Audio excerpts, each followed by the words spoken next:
up guys? This is again Bernie from CrabTek, and today I will show you two more products, which are the Wi-Fi Smart Power Strip and our Smart Socket.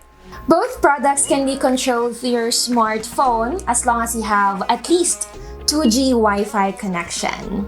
These products have also timer, scheduler, and countdown functions. And these products are also compatible with Google Assistant, Amazon Alexa, and Siri. Let's go ahead and unbox these products.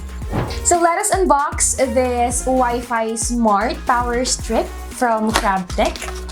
And inside the box, we'll be able to see the extension itself together with the CrabTek Home Instruction Manual. And sa loob, dito lang natin siya i-scan para ma-download ng ating application, or you can just go to your Google Play Store or to your App Store. Alright, so here's our Wi-Fi Smart Power Strip. And meron din siyang mini CrabTek Home App Instruction Manual. Ayan. Ayan natin ito. And ito po yung kanyang saksakan. This is about 1.5 meters. Ganun siya kahaba. And kung makikita nyo po, makapal. Ayan. Yung kanyang cable. So let's try to connect it to our CrabTek Home application. So before that, we have to make sure na nagbe-blink po na yung ating power extension.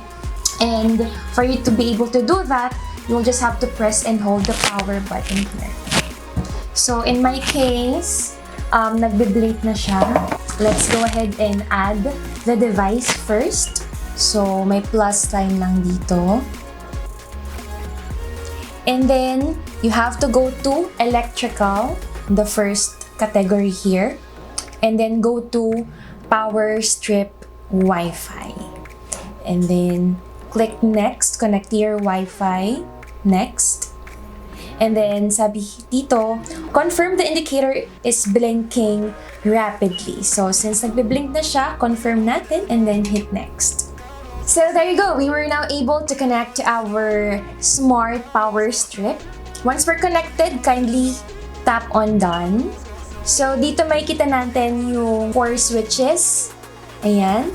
The power on, off button, and the schedule and the countdown option.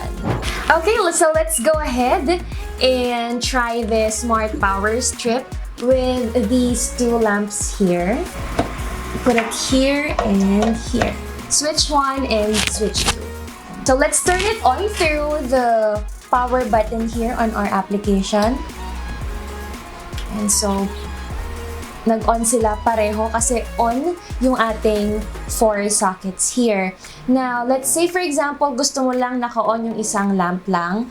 Pwede mong i-off yung other sockets here. Ayan, so off siya. But let's say gusto mo naman ito yung naka-on. Off mo tong switch 1, itong switch 1, and turn on yung switch 2. Ayan.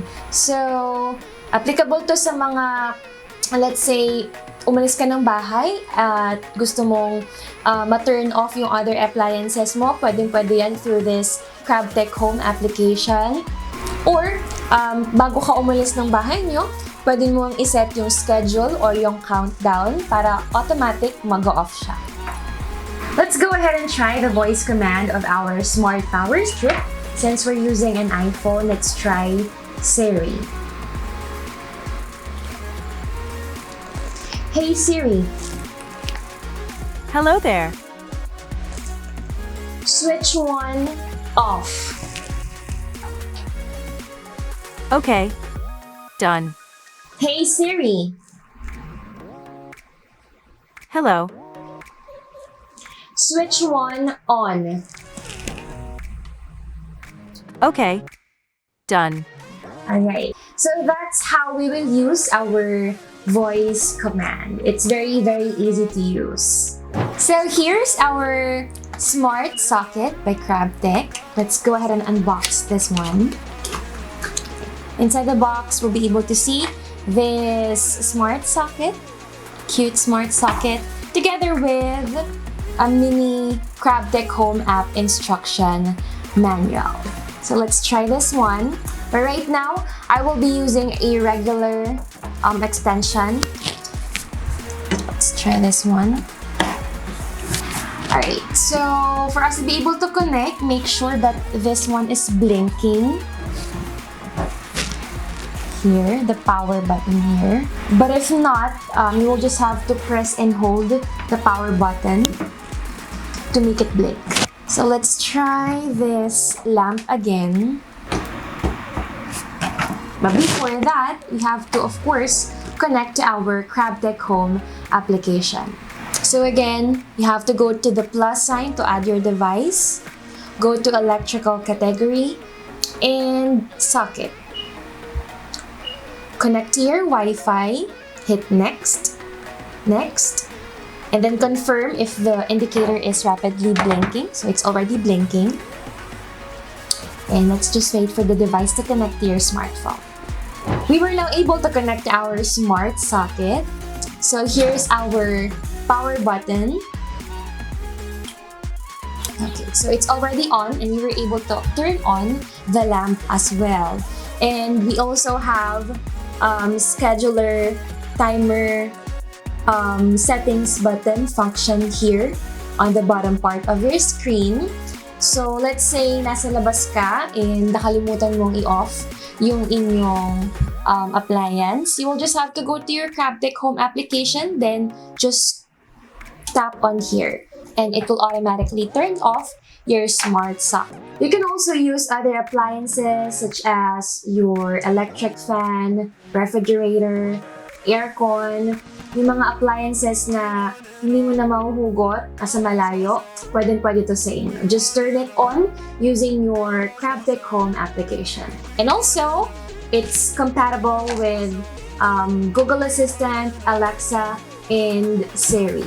So let's go ahead and try the voice command on our smart socket. Hey Siri. Hello there. Turn on socket. Okay. Alright. Hey Siri. Hello there. Turn off socket. Okay. So that's how you will use the voice command on your CrabTek Home application. So there you have it. If you want to purchase these two amazing products, please click on the description below. And please follow our Facebook page and our YouTube channel, CrabTek Home. Thank you so much. Again, my name is Bernie. Have a great day, everyone.